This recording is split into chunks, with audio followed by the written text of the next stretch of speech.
Hey, and welcome to the Crusher. But you may not recognize this version of the Crusher. So this is actually the beta version of this level, and it is markedly different, as you can see from this opening room. If we go this way, we bump into the yellow door. We can't actually come in here for quite a while, so we'll be back here later on in the level.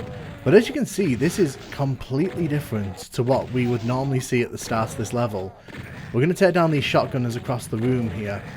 Now, that part in the middle there, that lava pit, is 20 damage. You really don't want to be stood in that for too long. It's a bit nasty that they kind of just stick it there in the middle of the room like that. But if we run over here, we get teleported to this part. So this is where those imps behind the cage wall were. I just saw there we got hit. Now, this part you will recognise. However, the way that this room functions is different. The switch there does not bring down the Crusher, which makes this room a lot more difficult. So you can see, I'm not even sure how you activate this. You have to hit the switch to bring the elevator down. I'm not even sure how you bring down the Crusher here. I guess we'll have to find out. So I'm going to run over here and grab the blue key. But yeah, I'm more interested in stopping that from shooting me. This part up here still exists. But if you look in the corner there, you'll have spotted the BFG. So yeah, this is where you grab the BFG to take on the SpiderMastermind, which this is a very different take on this. So we're going to run up to this and kill it in one. I think we've just activated the Crusher by walking up to it. So I'm assuming they wanted you to walk onto the Crusher there to activate it, which I think is a very mean trick. That's very nasty, because if someone's starting off with Doom 2, they may not be ready for that kind of encounter against the SpiderMastermind. So yeah, this room's a lot more difficult in the beta. I'd argue the whole starting area is quite difficult, to be honest. This bit hasn't changed. This is where you grab some cell ammo. We're never going to say no to cell ammo when we can get our hands on it. But so far, like, the level is functionally the same. There's no pinkies in the toxic there, by the way. This level is functionally the same. However, there's enough differences here that you feel like it's different in a number of ways. And the differences will continue here, because we're going to go into the blue door here. And so this is basically the elevator room, but it looks different and has a different feel to it. You can see how this level really changed over development time. We'll come down here, and there's the door to the outside, and this still exists, but the way that you come into here, very different. This room as well, quite different. A lot of the secret areas that pop open with the enemies inside aren't here, so it's got a very similar feel. So this in particular, very similar. But there's no bit at the end there that pops up, so I brought my BFG out there just in case, but there wasn't actually anything to be worried about there. It's fascinating, like, how this room would morph into, like, a much more difficult version of this room, I'd argue. I think the final version of this room is more difficult. As you can see here, though, because there's no lift between us and the imps, they just wander down and start shooting at us. So when we head outside here, it looks similar. However, there's a mancubus here. And as you can see, this is different completely, well, in terms of, like, optics, because the gap between here and that far platform is a bit bigger, so you have to kind of come in here. So this is where the yellow key is, and as you can see, there's a yellow door there, but there was a door back here. I actually want to see what's down here, because not in the final version. Oh, it leads us back here. It actually leads us. There isn't actually a way to get out of that pit once you're in there. So now we've got to go to the yellow door. Which, oh yeah, it's back at the start, isn't it? Yeah, so it's a bit confusing, more confusing, this layout. I'm not going to lie. I'm not sure quite how I feel about this. So yeah, we go in here, and this is the yellow door we talked about earlier on. So this is all new. So let's see where this takes us. Oh, so there's 2 teleporters and a third. Wait, that's not the end of the level, surely? That's very anticlimactic. I cannot believe that is the end of the level.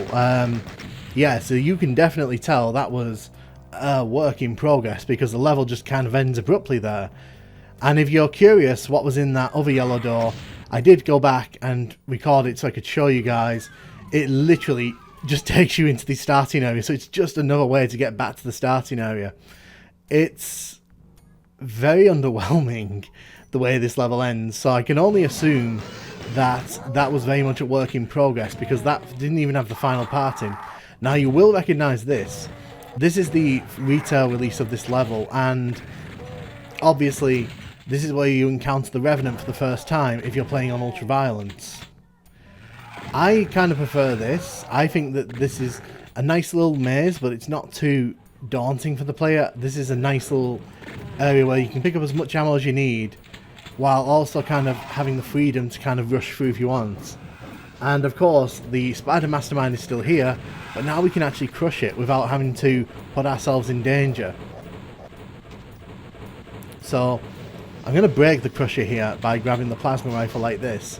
The thing is, if you go up there while the crusher is sort of level with the player, it doesn't actually crush the player, it just stops on the height of the player. So that crusher is now indefinitely broken. You can see there's a bunch of pinkies down there. I do find it very interesting that the beta level kind of has hallmarks of what this level would become, but for the most part, it just looks and feels completely different in parts. I kind of prefer the final level here, I'm not going to lie. I'm not a fan of like how messy that beta level was. No BFG here, but we do get the supercharge still. So this imp trap was always here. In all the versions this turns up. If you play on the Game Boy Advance, there is actually a big structure in the middle of this room. That's to kind of reduce the load weight on the CPU for the Game Boy Advance, because this is a big room and it would bring that version of the game down to its knees. If you look at my Game Boy Advance playthrough, you'll see that. We're not going to kill the SpiderMastermind. We're actually going to. I'm going to leave it until the end of the level, because I don't really want to waste good ammo on it if I can avoid it. So this is the same kind of trap that we saw in the beta level, except it's over here. I'm also going to come down here and pick up the Megasphere. So you can see, this is the same room we were in the beta. They've just reshaped it so that it's like this. There's no like little passageway down there. Like I said, it's interesting how this level was kind of there, but also kind of a bit off, like what its final form would end up being. Like there's the red door still, so that's still there, but there was no lift here. There was just some stairs taking you down. This is the same room, but we enter from a different area. These secret panels here, in my opinion, make this room a lot more difficult. So we're going to take those down. So we're going to bunch into a bunch of Revenants in a second. Now the Revenants, in my eyes here, are very difficult if you don't have the plasma ammo, which I've wasted. On the Game Boy Advance, this area in particular, very nasty. The Revenant in that version of the game hits very hard, and it's very easy to get overwhelmed at this point if you're not really careful.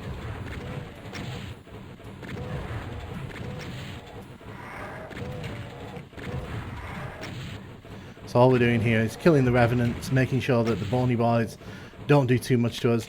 We get the super shotgun here. Red keys over there, you can see that. But we want to come in here because this is like a nice pit stop on the way through here. If you shoot the barrels at the right, it's very hard to not kill all the enemies with just that one shot. I like this secret because it's, like I said, it's a nice pit stop on the way through the level here. So again, this is the same kind of idea from the base level. You've got Pinkies and Lost Souls here who are guarding the red key. We'll take these guys down and we'll sort them out here.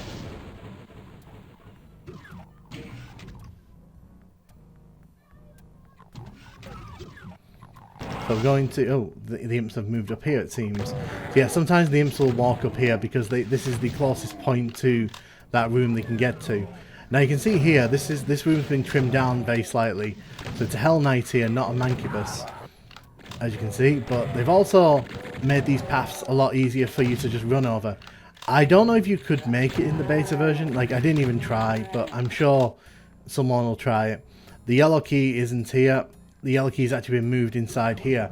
This whole room was not in the beta level, so this kind of acts as a good finale to the first 6 levels of Doom 2, I'd argue.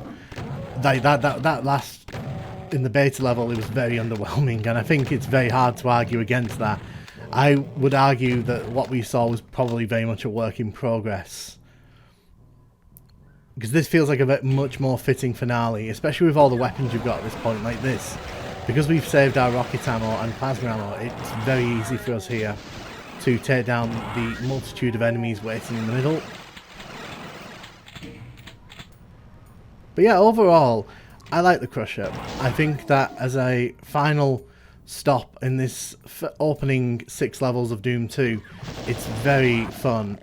And I think that it raises the stakes enough, it gives you more than enough ammo to deal with what's in the level. As you can see here, I can now come back and just shoot this guy in the back, and there's nothing he can do to stop me. It's a fun level in my opinion. I think that it gets a lot more right than it gets wrong, and it's a big level as well, so like visually it kind of stands apart from some of the levels we've seen so far, which were kind of small in scale. This one really kind of says, let's make it bigger, and I like that. I also prefer this opening area. I did not like the beta version of this, but that's each to their own, isn't it? So now we're going to dive into the PS1 version of this level, and again, some interesting changes have been made across the board here. So the PS1 version of this level makes a few changes that are interesting to talk about. So the opening area here is very similar to what you'd see on the PC. It's got the same kind of layout as the retail release, except you get the super shotgun here, which actually makes fighting the Revenant so much easier. But you'll notice the big change in a second, and it's kind of funny to look at. So when we come into this room, you might already have spotted it, but the room below is actually way shallower. So you can see the lift is nowhere near as big. And I'm playing on Ultra Violence here. There is no SpiderMastermind, but there are a bunch of Hell Knights up here. So I guess they didn't want to put the SpiderMastermind in here, maybe for memory constraint issues or whatever. This is functionally the same room, it's just a lot shorter, so it's interesting to look at when you compare it to how big the PC version is. We're going to take the imps out here. It's interesting that this room manages to survive in all the versions, and this soul sphere is basically here for the whole ride. So yeah, the Hell Knights weren't really a problem for us. PS1 Doom 2 has a thing against using Barons of Hell. I'm not quite sure why that is, but it really does kind of prefer using the Hell Knights rather than Barons of Hell in both Doom 1 and Doom 2, and it kind of makes some of the encounters a lot easier across Doom 2. But we'll talk about that more as we kind of pass through each of the levels.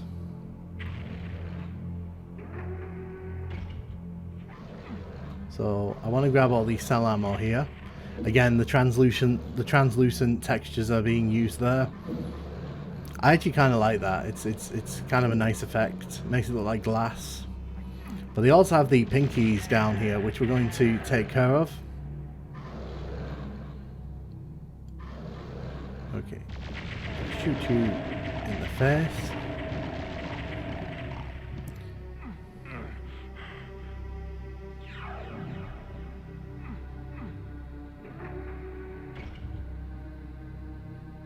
It is interesting that they made that modification to that room, but some of the later levels are quite large and they don't make that kind of change. So I'm guessing they were working within some kind of constraints on how big some of these levels could be. Luckily this is still here, so that actually makes this a lot easier. So this room is still here. There's a bunch of imps inside here. As I mentioned, on the Game Boy Advance version, I think this is a good level for showcasing the limitations of some of these console ports, because in the Game Boy Advance version, the biggest changes in this version end up being in the big rooms, where they kind of put obstacles in the way to make it easier for the Game Boy Advance to play the levels. Whereas in this version, it feels like that they've only made changes where it takes out the biggest room. Are the traps still here? Yes, they are.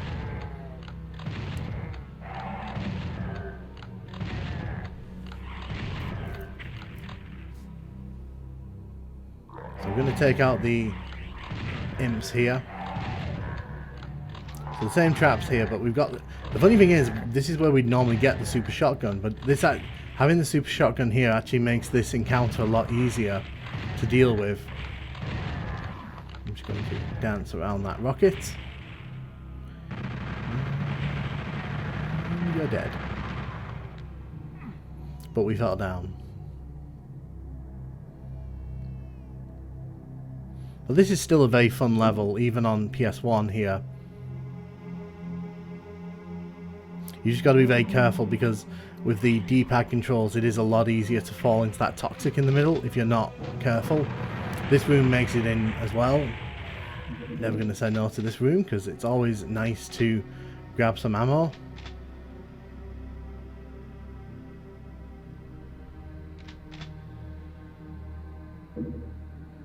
There's also a few texture changes through these versions, so you can see that on the PS1 in particular, they're working with a much more limited texture list, and so a lot of these levels end up feeling a bit more unified, because they end up getting rid of a lot of the tech-based aesthetics, and later on you'll see that some of the hell aesthetics get limited as well.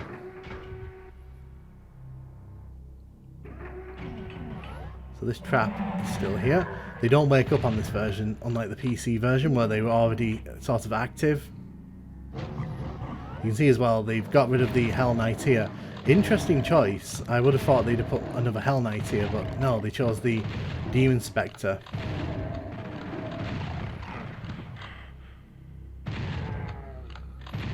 Could we make that? Could we make that run, do we think?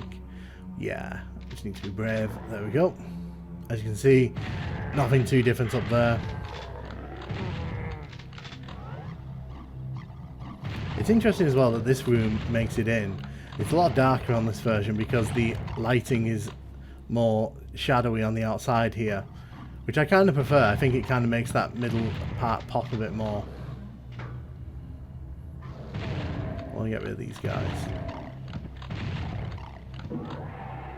I always find this encounter really fun.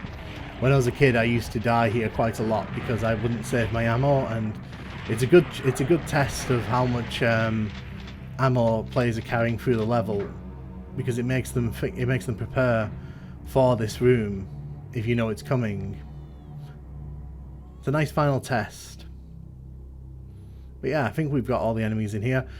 For me, the Crusher's a great level. Across all the versions, it's very strong, and I think it's one of the stronger levels in the early Doom 2 section. It's fun, it's challenging, but it also kind of offers up some nice pointers for new players. And personally, I prefer the retail version, so I think the beta version's just a bit too wild. It's a bit too crazy for me. I don't like the layout, and it ended too abruptly. But do let me know in the comments what you thought of all three versions of this level.